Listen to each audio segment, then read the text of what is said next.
Live from the CK-12 studios in beautiful Palo Alto, California. It's the Certified Educator Program, today featuring Common Core Math on CK-12.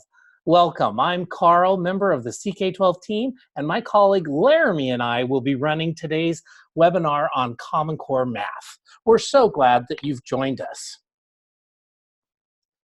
By now, you guys are all experts at this, but I can still see some people not broadcasting to everybody. In order for everybody to see your comments, please make sure that you, in the Zoom window for chat, you click all panelists and attendees, and then this gets your comments out to everybody. Of course, make sure you use the Q&A window for any questions that you want us to answer, and we'll try to get to as many of those on air as possible. Of course, there is a resource page for this webinar today, and it's tinyurl.com/CK12 CCSS 2019. We appreciate that so many of you loved our holiday music that played during the opening. That was something that's never happened before. And we figured out it's because I pressed the plus sign on my microphone, which then connected to iTunes and started playing music for you all. So we hope you enjoyed that special feature of today's webinar. But more importantly, today what we're covering is we'll be talking about the Common Core books and the added interactivity and the PLIX. We're going to be moving along then and talking about exactly what's covered, which is Algebra 1, Algebra 2 Geometry, and all those middle school mathematics courses, grades 6, 7, 8. Finally, we'll be talking about strategies for using these great Common Core books, and we'll give you ideas for incorporating them both in class and outside of class. We want to find out if you have explored any of our books so far. So we want to do a poll here in a few seconds that will prompt you to respond to 2 short questions. The first is, have you explored any of the CK-12 Flexbooks with embedded interactives on our Flexbook 2 platform? And the second one is, what are you looking for in a Common Core Flexbook? I'll pause for a few seconds to let you answer this poll. You're welcome to select more than one answer for the second question.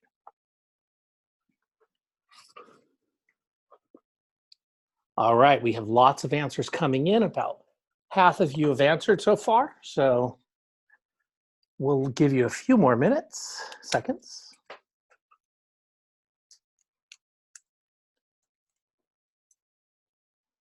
All right, and this is the final seconds to please give us your responses to these 2 questions, then we'll share the results out to you. All right, let's go ahead and close the poll. And what it looks like is that you have seen the books, but you haven't really explored them. And in the second question, what are you looking for? The top winner here is practice, and the second top winner is interactivity. Very, very interesting. Well, one of the good news is that the Common Core books have the practice built into every lesson. And Laramie's going to talk more about that and show that to you in just a few seconds. So I think this is the right place for most of you to be. For the next 55 minutes or so, we'll be giving you kind of what makes these books, I think, the best Common Core books out there today available.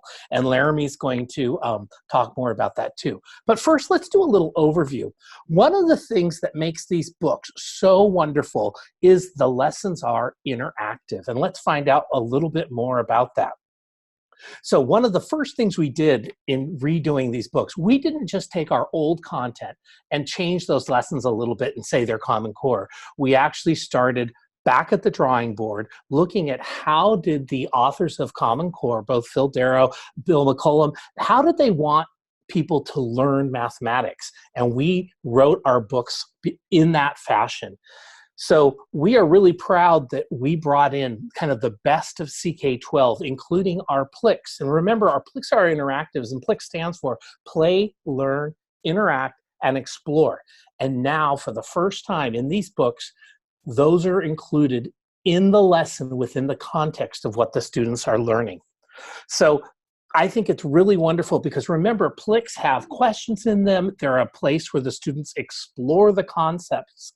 And even more PLIX can be found by going to the PLIX browse page at ck12.org/PLIX. And we'll go ahead and add that star into the chat window right now, www.ck12.org/PLIX. And you can just see we have about 1,100 of these PLIX that we've made. In addition, we've made other interactive using GeoGebra that are now part of the lessons too. So you can see, like, for example, there on the bottom left-hand corner is an example of one of the GeoGebra ones that we've created using the GeoGebra tool and then put into our lessons. Then you can see a variety of other kind of interactives that we have. Finally are the inline questions, which we'll talk a little bit more of, but these allow us to ask questions during the lesson and give feedback to the student in a way that has never been done before in CK-12 books. So we're pretty excited that our lessons have become much more than this linear pathway, and also much more than just a bunch of text and examples. And that's what makes these so special. These interactives can be found in our brand new Common Core Interactive Flexbooks on the 2.0 platform, where we bring the best of CK-12 together right in the lesson, and then using our intelligence system, provide a personalized journey for each one of your students. Currently, you can access the public books in two ways. First, you'll find these in our new Flexbook 2.0 platform directly by pulling down the Explore menu and choosing CCSS Math and clicking on Flexbooks, or from the Subjects menu and the homepage browse by doing Math by level, or by scrolling to the bottom of the page and choosing Common Core Math. These books were designed with the Common Core philosophy in mind and built to optimize the power of CK-12's 2.0 platform. Not only are they correlated to the content standards, but they include a combination of active learning, interactives, examples, review, and intelligence. And some of you might be saying, like, oh, maybe I don't have to do this webinar because my state doesn't do Common Core. And what I'm going to tell you is these are the best math books available out there right now. And for most states in the United States, they might not be doing Common Core, and their legislatures have said that it's a nasty word to say that, and it's a very politicized word. So instead, they made a few changes. But like, for example, I'll use Idaho and Alaska. Their state standards are 98, 99% Common Core standards, but they just couldn't, it ended up in their state, they couldn't call it that. And if you'd be amazed that into the states that are not doing Common Core, they're doing something very similar, or at least taking some of the ideas where, you know, the learning progressions are very similar. So if you come from one of the states that has not embraced the Common Core philosophy, rest assured that some of the best learning of mathematics has been added into these books. Or if you come from a country that doesn't use Common Core, obviously, but you just want great learning, this is a great place for you to start. So think of our Common Core books are really our flagship products. They are the best ways to learn mathematics now. And Laramie's going to show you that and really give you an example of what's going on. Currently, we offer middle school and high school, but our 6th and 7th grade books aren't quite out yet. And I'm going to let Laramie tell you when they're going to be coming out, but it's really soon. Also, we have some teachers' guides that we're going to be showing you and other things that make these books, I think, the best books on our site. The brand new interactive Middle School Math Book 8 is now my go-to demo book because it has the latest features and the best learning technologies involved. All right, so this is the moment you've all been waiting for. Laramie has headed this project since the beginning. He's the man who knows everything and has really kind of organized this magic to happen through a lot of blood, sweat, and tears, let's call it. So Laramie, show us what this is all about. Thanks, Carl. Yes, nice to meet you, everybody. I'm going to walk you through some of our middle school math and high school math here today. I want to show you some of our neat new Flexbook 2 content. As the guy who has done all the work here on our website as far as putting these things together, I'm really proud to be able to show you what we've done and where we're going with it. I do want to kind of reiterate a little bit of what Carl said about the Common Core math. As a former private school math teacher for a very long time, I am a big fan of being able to get students' hands dirty when it comes to instruction. When I want to teach them something that's going to be challenging for them, I really want to give them a multiple, myriad ways to learn something. And I think that our Flexbook 2 offerings are the best way we have to be able to give the student access to different ways to learn the same material all at once. And although we definitely did build them around the Common Core, I am very confident that anyone who likes teaching from the standpoint of giving a student a concept and letting them explore it from different points of view, they're going to find these books very, very useful. So I'm going to start here from our CK-12 homepage. There are multiple ways right now to get to our new Flexbook 2, as Carl might have mentioned earlier. First way we can look here is to go up to the Explore dropdown. And under the Explore dropdown, we can either go to CCSS Math or Flexbooks 2. I'm going to jump to CCSS Math this time, and I'm going to click on that link here. And then on the lower right-hand corner, you'll see Flexbooks. So if I click on that Flexbooks link, it's going to show right here at the top of the page, our Math Flexbooks 2. Now, Carl did mention, of course, that we have Algebra 1, Geometry, Algebra 2, and then Middle School Math 8 released. Middle School Math 7 is actually in its final review right now. I am definitely expecting it to be live before the end of this month. Math 6 is it's about 95% done, so it has a final review also to go through. It'll definitely be available for school this fall, but it'll probably be sometime in next month before it's done. I'm going to give you some examples of each of these other ones that are live already today, though. I am going to focus on the student materials in this first session here, and then in, I don't know, about 20 minutes or so, I'll be back and I'll talk to you a little bit more about the teachers' resources that go along with them. So let's start with the Algebra 1 book here. This was the first kind of full-blown Flexbook 2 that we built, and we decided we wanted to take some of our existing materials and take the ideas that worked well for them, but start over and build them from a CCSS point of view. So we went and contracted an author who'd been teaching CCSS since it was released, and had him build a book for us that did a really great job of taking the concepts involved with math and teaching them from a cohesive kind of multimodal point of view. If you click on any lesson here, the first thing you're going to see is, first the title of the lesson comes up, gives you a quick overview of the actual lesson itself, but also right away you see underneath it here this other ways to learn. And the other ways to learn are all the modalities that we actually curated from CK-12's huge library that specifically support this lesson. Now, for those of you who are veterans of the CK-12 platform, you're probably familiar with our concept pages that had something similar. The concept pages would collect all of our resources that were related to a different, to the same sort of large topic. These are actually resources that are pulled from one of those concept pages and very narrowly, very tightly integrated with the text themselves. So you won't find things here that are just sort of loosely related to the content. All of the resources down here should be directly related to what your students are reading in this specific lesson. So if I want to use any one of these, obviously I can click on them, take a look at them immediately. For instance, like the full-scale PLIX here. We're going to come back and look at these in a little more detail in a few minutes, but my default position here is to click the Start button.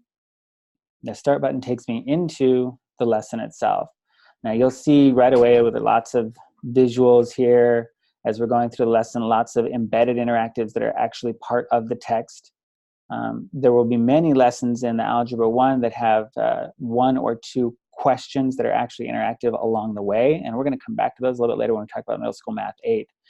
But the big thing that's involved with the Algebra 1 is these full-scale PLIX that open up into a full-screen experience and let your students see exactly, really detailed how the interactives work and answer the questions that have been specifically put together for those. You can actually assign these as a teacher directly to your students as well. And then the students can click out of that, go right back and pick up where they left off in the lesson. It's not like they have to go open another program or go looking for another resource. It's included directly with the text. So I think that's very, very helpful for students to kind of stay on track and helpful for you as a teacher to keep everybody organized.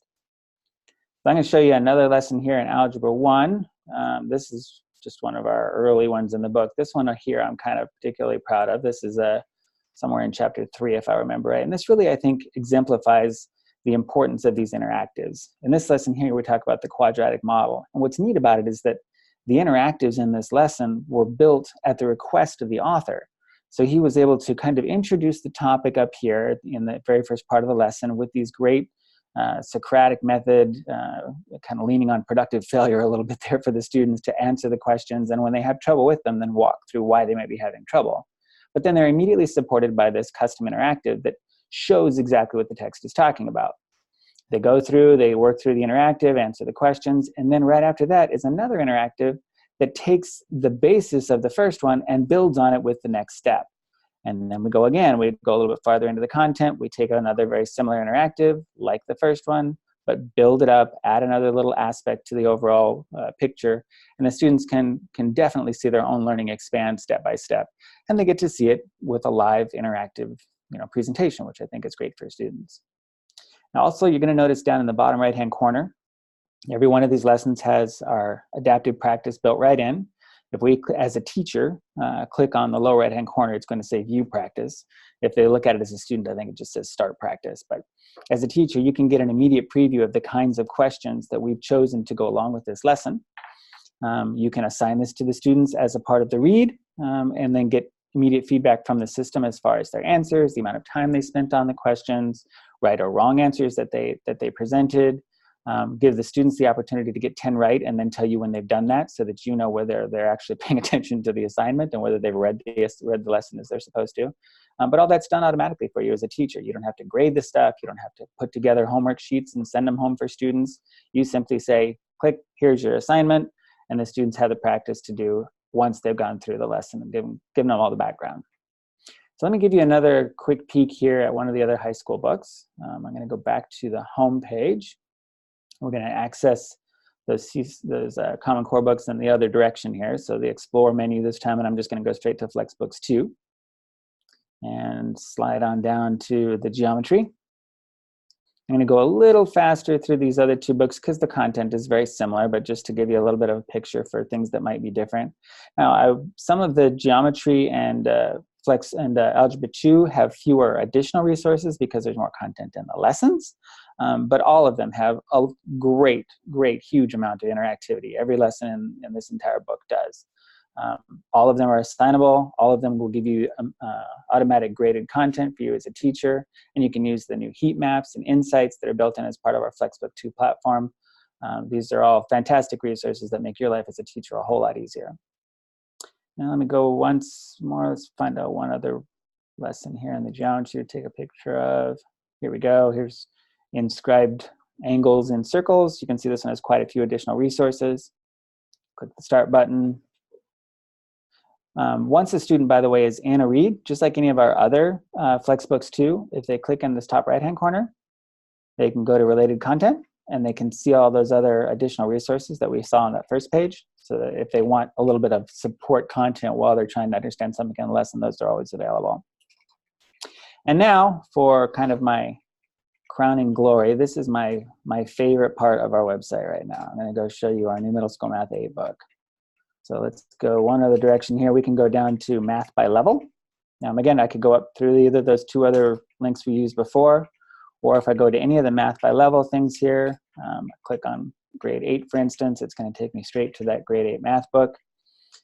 This book is really sort of a showcase for where we're headed as far as including interactivity in our lessons. The mandate for our authors for this book was to try and teach every lesson using interactivity to the greatest extent possible, and then support that with the text, so that if it's for some odd reason, maybe you have one of those rare students that doesn't read all the instructions in their lesson, or maybe doesn't read for detail when they're looking at all of the text in the paragraphs in the book. These are books that the students will have a lot of interactivity that will make sure that they understand the concept of the lesson without them having to go through reading all the things that back it up. Now, certainly your more advanced students or students that can use the practice, there's definitely text there, but you have a lot of learning that can occur without having to worry about students reading all the directions that they're supposed to read to go on. So this, I just randomly picked a lesson here. You'll see right away, they all start with one interactive right away. Every one of the interactives that don't have questions built in, like this one up here will. If they don't have questions built directly into the interactive, there will be questions immediately below them. We call these inline questions. And these inline questions have feedback that tell the student right away whether or not their answer is correct, and if it's incorrect, why it's incorrect, so that they're getting immediate directed feedback to everything they're learning here in the lesson. It's like having you walking around the student and answering their questions as they come up. I've had a number of teachers that have come back to me as part of our little beta trial saying that this is their favorite thing about the book. The fact that they can assign a given lesson to a whole group of students, let them all go at it, and then only have to kind of go deal with individual questions as they come up, more detailed questions, because the computer itself is actually giving them immediate feedback here. And then the teacher can handle the more complex things and really detail the concepts of things the teacher is really there for. So I think all of you will find these very, very interesting, very exciting, new tool that we have. Again, every lesson in here has those. The high school books are getting them. The Algebra 1 book, in fact, they've all been written for. I expect the Algebra 1 book to be updated with these inline questions very soon, a matter of weeks. And then the Geometry and Algebra 2 are also underway. So I think you'll find that all of our Common Core math books will have this new technology in the very near future. So I think that gives us kind of the overview here. Did we have any questions that I should tackle before we move on, Carl? Yeah, let's take a look here. And the first question asks about, are assignments automatically graded when they're assigned? And how would I preview the answers from the teacher site?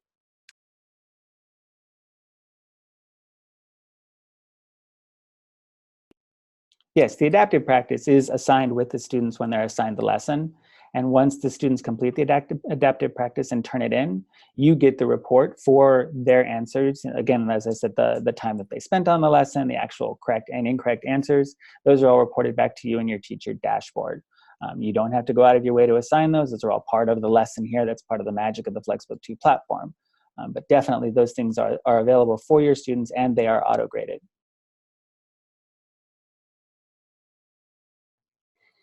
As I pointed out before here, in case it was a little bit difficult to see, you'll notice in the bottom right-hand corner, again, for all these lessons, the view practice tells you that you can see what those questions are as a teacher and get an idea of what those things are, what kind of questions the students are going to be asked. And then when they're turned in all 10 of their correct questions, you get that report saying how many they answered along the way, which ones were right, which ones were incorrect, and so forth. And the one thing to take a look at right now on Laramie's screen is that immediately there's a skill level that is being built there. And that's a new thing that we're offering in this format here, where you can see based on the number of answers that we got right, then the skill level says, obviously I'm beginning, and then it can go all the way up to mastery. So we're hoping that this gives you an indication of what's going on when your students are working. But their results are indeed passed back into reports that you have access to. All right, Laramie, there's another question here. Are answer keys available within the teacher account? Yes, all of our Common Core books have answers available. Now, again, we definitely strongly encourage you to use the adaptive practice as sort of your summative assessment tool, because it has all of the answers automatically graded for you and you simply get a report. But for instance, and I will be coming back to a little more detail on this in the little teachers section later, but for instance, if we go to the high school books, you'll see that there is a teacher's guide that's dedicated for each of them. So I'm going to just go to the title page of the Algebra 1 book here. You'll see that there's a link right here on the cover page for the Algebra 1. This goes to the teacher's edition, and the teacher's edition has access to all of the written questions that may or may not have answers directly in the lesson itself. Now, the Middle School Math 8 book, if you are a teacher, when you look at the available resources under the related content, every lesson is going to have one of these lesson plans with the yellow box here. That lesson plan is the teacher's guide with any necessary answer resources tied to that specific lesson. And it works that way throughout the book. So it doesn't matter. You don't have to go through a separate book to find those resources. You simply open up the resource panel there, and you can see the teacher's support information right there. All right, well, I think let's move forward into the next section here and learn a little bit more about some strategies and talk more about the teacher's guide. So I'm going to go ahead and take control of the screen again. And we should be live again at this point. And we're going to, sorry, we just passed back there. Now that you've seen the books, let's talk about some of the resources and strategies for using the Common Core Flexbook 2.0. For each one of our books, we do have some sort of teacher's guide edition that's going to give teacher information. We have grappled with this for years here at CK-12 because we really encourage customization. And there were some questions about like customizing these books for North Carolina.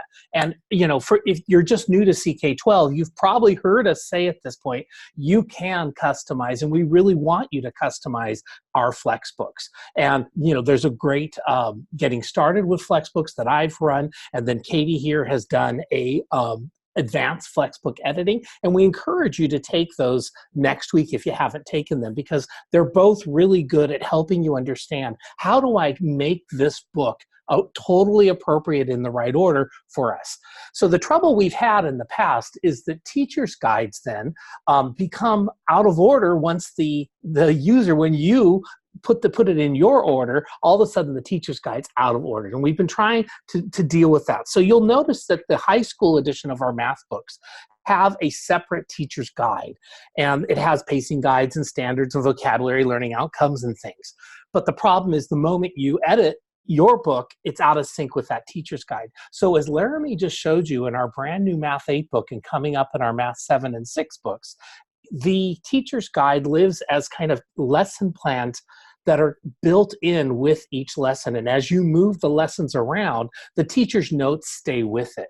And the other thing that's newer is that there's text that goes with the student text. And it's a little bit better integrated, let's say. So, like always, we're getting better. And with only 35 people here in Palo Alto, California, sometimes these newer changes take time, just like those inline questions. Yes, we love the inline questions, the Math 8 book. And I turn to Laramie all the time. I'm saying, but I want them in all our books. And he goes, we'll be getting them. And so I'm so happy to hear that our Algebra 1 book is getting inline questions really soon. They've all been written, and that we're going to get them very soon for everybody to use. But remember, whether it's the middle school version of Teacher's Edition or the high school teacher guides, these are some really great resources that you have available that have a lot of great kind of advice for teachers that are teaching this.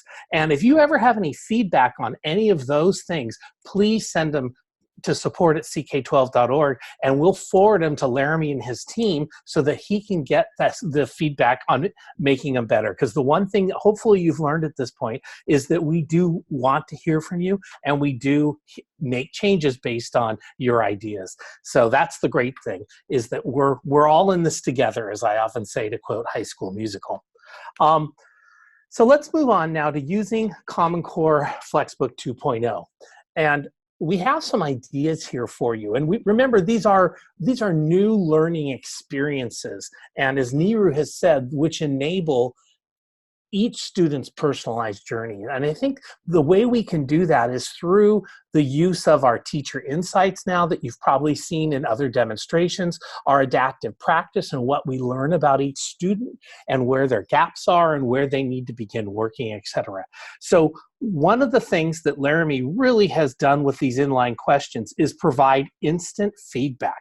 So in your classroom, please begin, with these inline questions. And, it's funny, in the webinar earlier today, I was talking about in my teaching strategies webinar, if your book that you want to use, let's say the geometry book, doesn't have any inline questions, one of the suggestions that I had was have some of your advanced student create these questions and build them on our site, and you can put them in yourself into the lessons you want. Because what a great activity it would be to have your advanced students not only come up with the questions and the answers, but then the feedback on why certain answers were incorrect. What a great way to really reinforce their knowledge and not create extra work for you. Another big benefit of the Flexbook 2.0 interactives, or of the books, are the interactives. We have a variety of interactives in there. Like I said, PLIX interactives, GeoGebra ones that we've built on the GeoGebra platform, and then even built, kind of a full version of PLIX that has all the questions and everything else. You can have the students do these individually, or often with the interactives, it's great to have them partner up because that way they don't get stuck and they figure things out together. So I really would encourage you to use our lessons on the 2.0 platform because of these great interactives. In addition, we have these wonderful work it out problems, which really emphasize active learning, meaning the students are doing the work. And we can suggest that you might do them as a warm-up or as an introduction to a topic. It's one of the great features of these books that it's not just passive learning, it's active learning for each one of your students. With assignments, we've made that much easier for in the 2.0 platform. You'll notice that at the top of the page, when you go into a new lesson and you hadn't assigned it before, it'll say, would you like to assign this to your class? In just a couple of clicks, you can assign that lesson to the class. And in the Flexbook 2.0 platform, not only are you assigning the lesson, but you're assigning the associated practice with it. It all comes as one package deal. So this is a really great feature because the idea is learn it however you want and then go try it out and see if you really understand it. Another thing you can do as part of an assignment is do some related modalities. You can see on the right-hand side there on the toolbar, there's a related content button. And this is the button where curated modalities from CK-12 have already been chosen. They haven't been included in the lesson, but they're offered as extension activities. So encourage your students to use those in whatever way you want so that they can go and really learn this topic deeply. Next, with student resources and notes, we've been talking about the great feature of highlighting and note-taking, and this is really well done on the Flexbook 2.0 platform. Make sure there's some great help articles in our help desk, but it's wonderful. We have teachers that have gone and taught their students how to highlight the thesis statement of the lesson, and then anything in a different color that supports that thesis statement, they highlight, and then all the notes and highlights appear off to the side. Another way to get students into the content is have them build interactives to support the lesson in GeoGebra. We know our students have these talents. And if you're not familiar with the GeoGebra platform, go check it out. But it's wonderful because you can easily embed the embed code from a GeoGebra that a student makes and put it into your lesson in Flexbook 2.0. There are many ways to differentiate in Flexbook 2.0. The number one way of creating personalized learning on CK-12 is by having your students do our adaptive practice by clicking on Start Practice down on the bottom. It adjusts to every single student's level and makes sure that we're building exactly where they are. Blended learning happens very easily with a Flexbook 2.0 lesson. You can have a certain group, that are reading and doing something on their own because they're very good independent students. And you can have another group that are creating inline questions, like I said, while you're doing some direct instruction with a smaller group that's struggling on the concept. But the main thing about a CK-12 lesson is go learn it however you want. We've given you the learning environment. It's based on intelligence, and then it evaluates and supports each student where they are and helps them proceed down the learning pathway. That's the huge benefit over anything that I've seen out there. And I taught math for 17 years and used a variety of great programs. But for me, this is the benefit of CK-12 is we have taken artificial intelligence and machine learning to truly create a learning environment that supports all your students.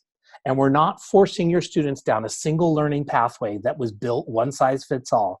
It truly supports all of your students where they are to get them to each of their next levels. All right, so once again, we go back to Laramie, and he's going to show you some more great things about his Common Core books. Hi, everyone. Okay, so I'm going to move on here and show you some of our teacher's guide materials. As I mentioned before, each of the high school and middle school Common Core books all have dedicated teaching support materials. Now, I'm going to start with the high school books. I'm going to jump to the Flexbook link this way. We're going to go to the Algebra 1 here. And I'm going to click on that Teacher's Edition link here under the title page. Now, as Carl mentioned, where I have the teachers' support materials tied to each individual lesson in the middle school math, that is being done for the high school. The high school books were created first, and then we, as always, we learned new things as we moved on and improved our products. So when we came up with the idea of tying those individually to lessons, they got into the middle school books first. But they are definitely coming along for the high school books as well. Now, if we start from the home page here on the teacher's guide for algebra, you'll see that there's one lesson for each of the student lessons. And then there's also a sixth chapter down here at the bottom. So I said lesson, I meant chapters. There's a sixth chapter down here at the bottom. I'm actually going to start there. This is actually the whole book overview. So if we click on this scope and sequence down here, this gives you a walkthrough for how the book works. You know, it tells you that it's based on 180 days, that lessons are expected to be about 50 minutes each. It tells you the difference between examples and work it out problems, the different kinds of resources we offer, reads, which are sort of that text base, the core, we call it the core modality in Flexbook 2, where everything is kind of based on, so that you go through that lesson and all the related materials are tied to it. That main lesson is what we call a read. The interactives and the PLIX interactives are either the full screen interactivity you saw where I clicked on it and it opened up and had questions and the interactive tied together, or the question or the interactivity that was based along the way in the text. We have lots of videos. We have a number of printables, real-world activities or real-world applications. And then the adaptive practice that Carl was mentioning a moment ago, where the difficulty level of the questions adjust to where your students are. Every one of our lessons is tied to adaptive practice and is assigned with it. We've designed also for the Common Core books custom quizzes. Now, CK-12's custom quiz tool is available to anyone. We definitely encourage you to use it. It allows you access to our entire library of published adaptive practice questions and gives you a very powerful tool for creating questions. In fact, it's the same tool we use to create all of our questions here. So you can make the same kind of quality questions with feedback, with walkthrough solutions, with hints, multiple different kinds of questions, whether they're drag and drop or fill in the blank or multiple choice, select all, lots of different kinds of question types. You can make all those kinds of questions and build them into your own custom quizzes. We've done that for you in these books. The high school books have unit quizzes and chapter quizzes. The middle school book has end of lesson quizzes. So lots of additional summative assessment material for you to use for your students where they don't have access to the answers because the system does all the grading for you. Now you're also going to notice here, and part of the reason I chose this to kind of start off with, see this little teeny tiny link here. This is the link to the printable chapter assessments. Now, as a student, to get access to this, you'd have to have a teacher's account. You'd have to go to the teacher's guide and bother to go clear to the end and scroll halfway down through this long page of text and find this one little link. So it's reasonably difficult for students to find. But again, we always encourage you to use our quiz tool for assessments anyway, but this does give you access to some printables if you'd like to use those. Finally, particularly in our geometry, also in our algebra, we have these core class projects that are great for project-based learning. They give you walkthroughs on how to set things up, how to grade them for your students. And then you'll see there's kind of a section here that talks about how to use the book, suggestions for how to use the workout problems and how to use the examples and so forth. Finally, at the bottom here, you'll get an overview of the entire course, how long each lesson is, how many lessons there are, you know, for each chapter, what we kind of expect you to do if you're trying to place it out over a year. So, you know, basically your scope and sequence. And then a quick description of what kinds of final projects we suggest for the middle school or for the algebra one. For the geometry, there's some very big projects that are kind of involved with it. For the algebra, we have some suggestions for how you might want to tackle those. So let's go back to, I'm going to just pick a chapter here. Again, this is the main table of contents. I'm going to pick, say, chapter 2 here.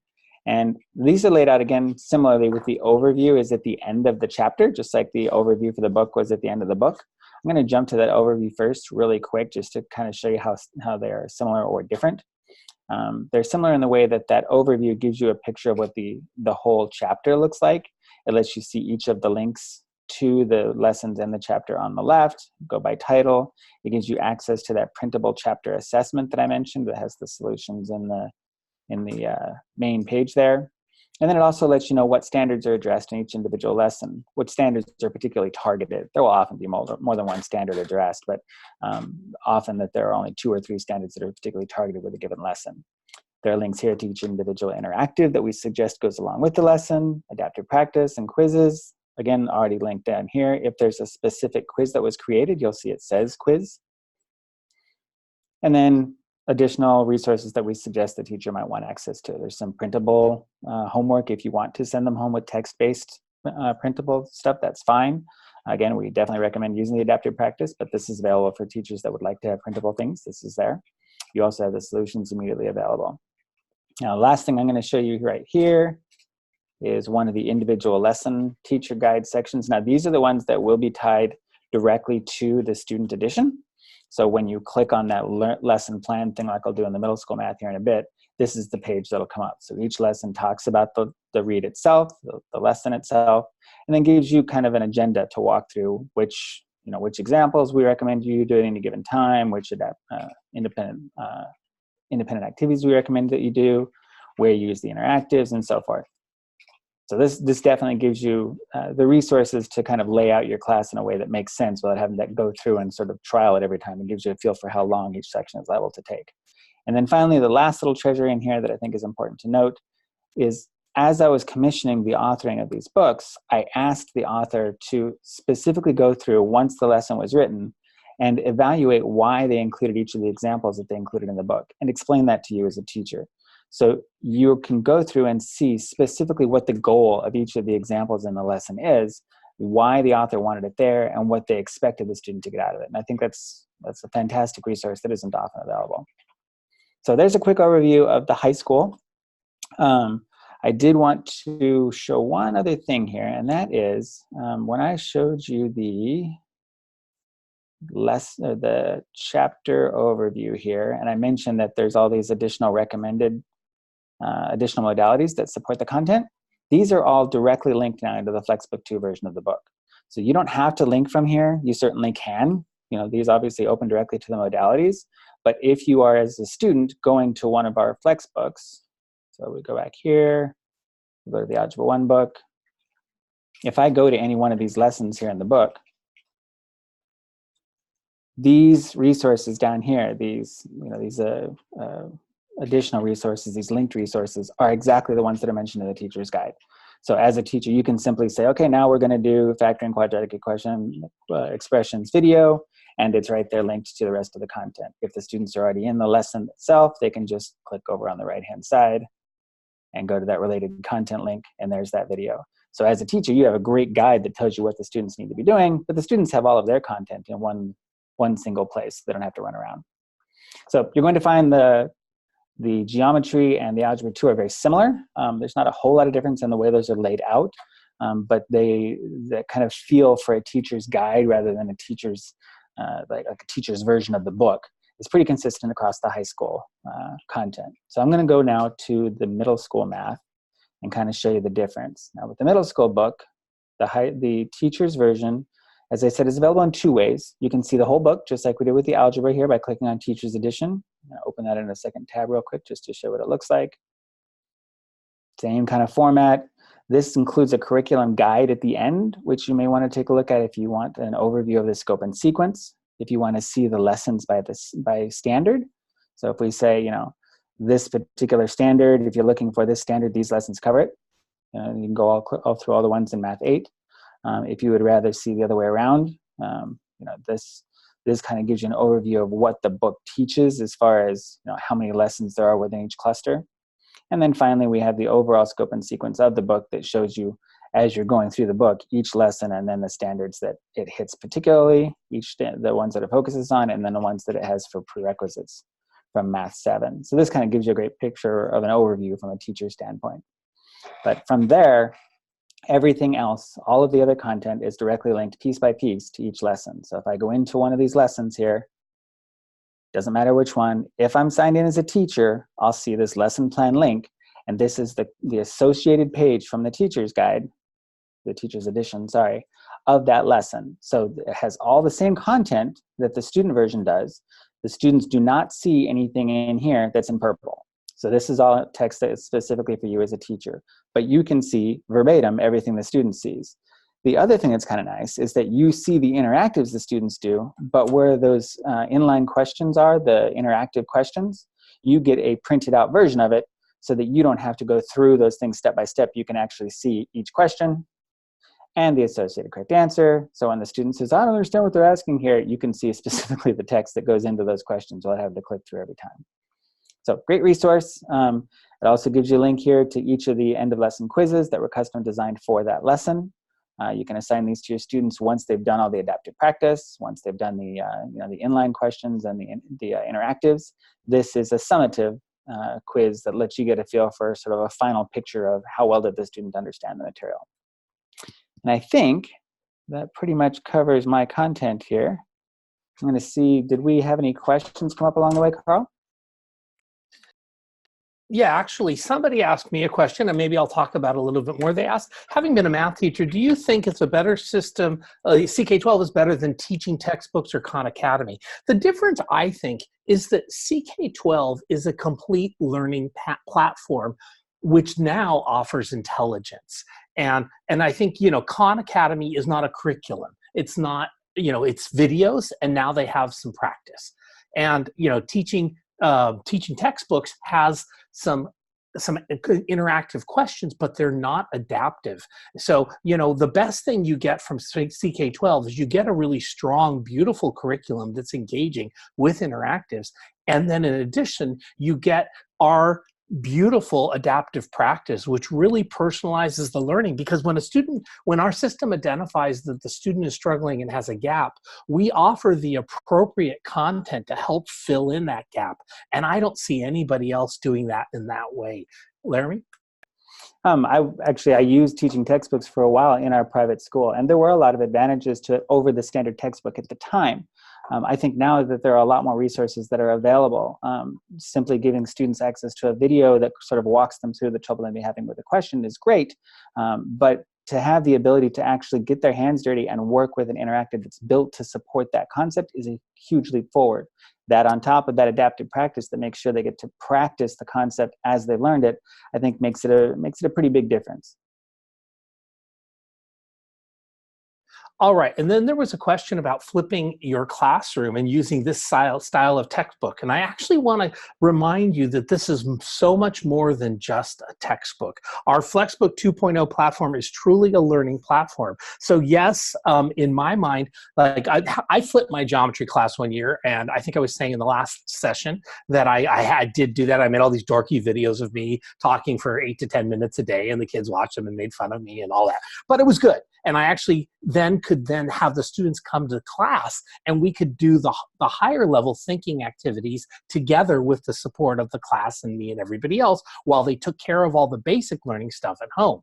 You can definitely do that. And that was one of my teaching tips that I shared today in the Teaching Strategies seminar, which I'll plug, which I'm doing again next week. But the idea here is that you take some activities that are simple and low level and have the students do those at home. So maybe have them do a PLIX at home that's an introductory PLIX. Have them watch one of the videos on CK-12. They could do some of the work it out problems ahead of time at the lower level, so that when they get to the classroom, they already have the basic knowledge, and you can start building from there. So CK-12's 2.0 lessons are a great way to flip your classroom. Finally, Laramie, there's a question here about how well does using CK-12 then prepare students for paper and pencil questions, and that they'll find on the ACT and SAT. While I know a lot of the Smarter Balanced and Park, the testing that happens throughout the year is now digital, a lot of the ACT and SAT things are still paper and pencil. So what do we do with that? One of the greatest strengths, I think, of the way these particular books is built is that we are going strongly conceptual. We're getting away from just the idea of the drill and kill concept. There are lots of ways for a student to practice working through problems. Using the adaptive practice is certainly a very great way to do so.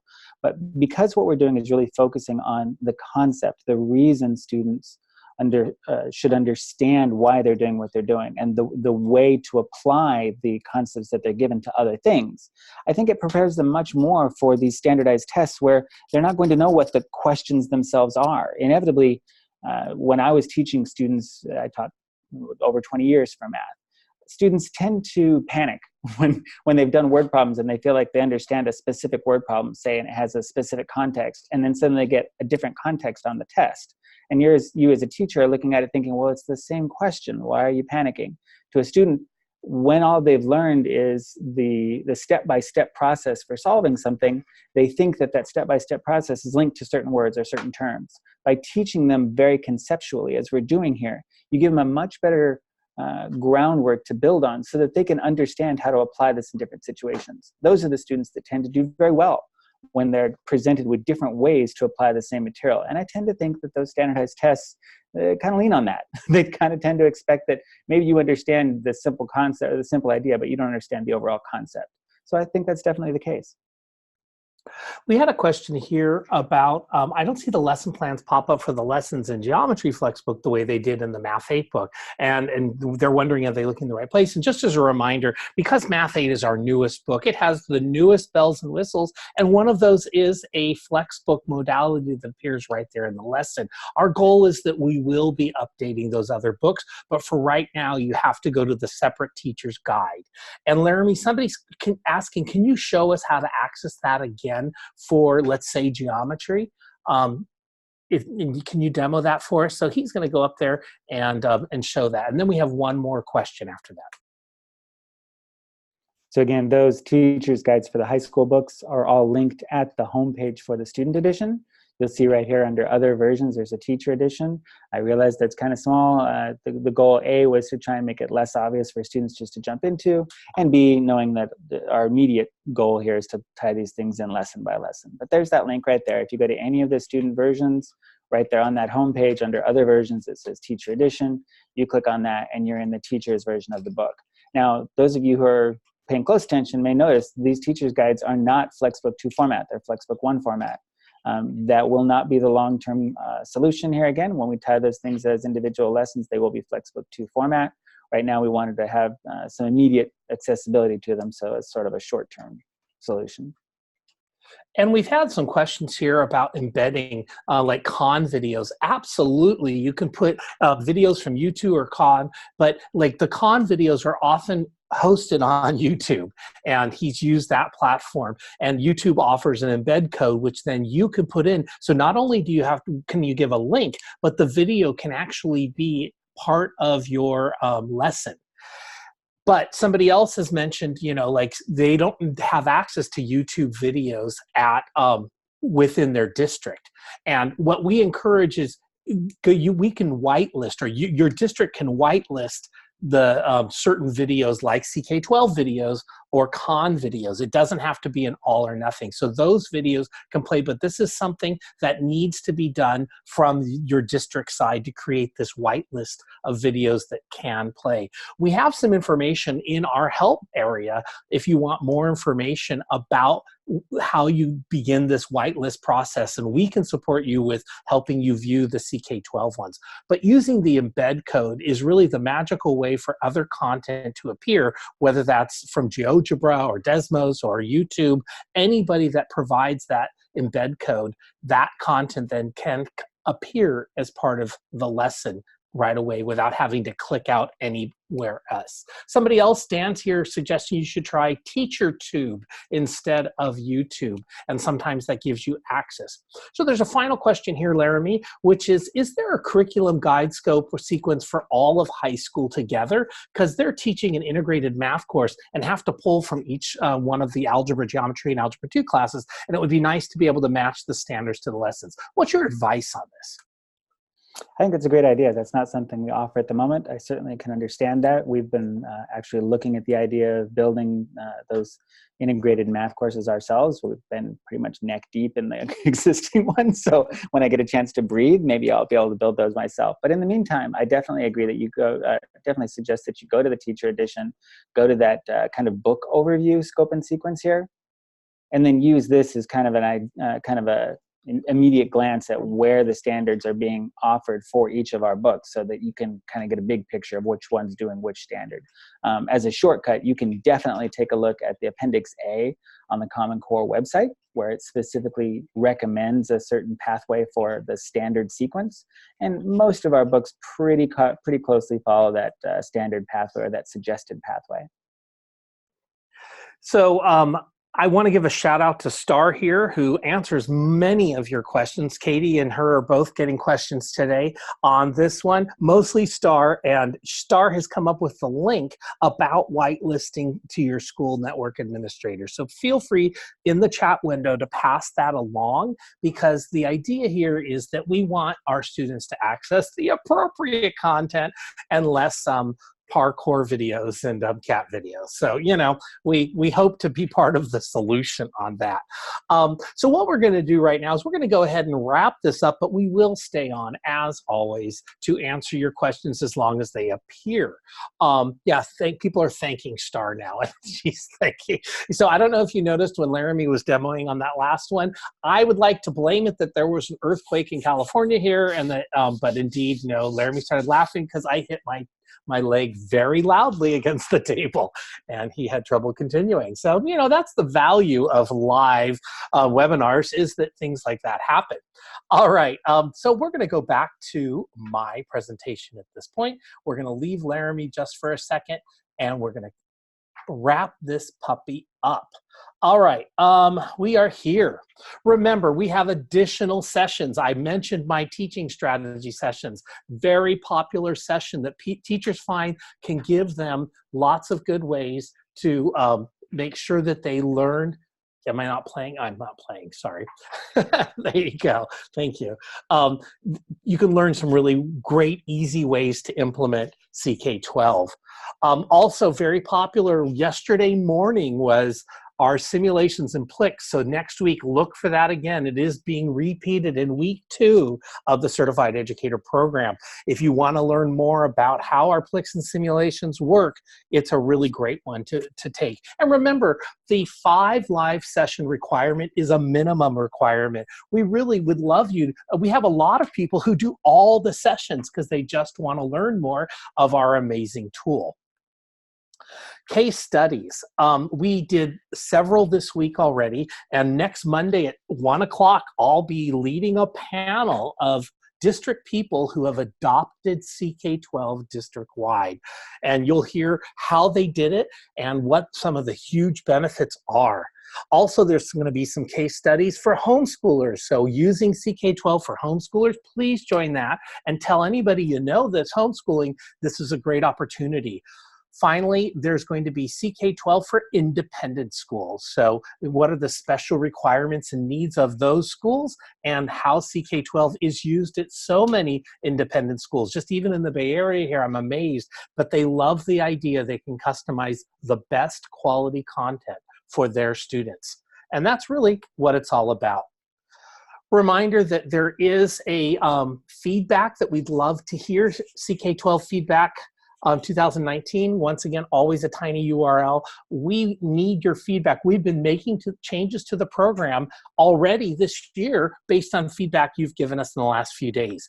Over the weekend here, we'll be processing more to really make next week as great a week as possible. So we really appreciate you taking some time and filling that out. And you don't need to make fun of my hitting the chairs, but you can mention everything else. Once again, there's a resource page.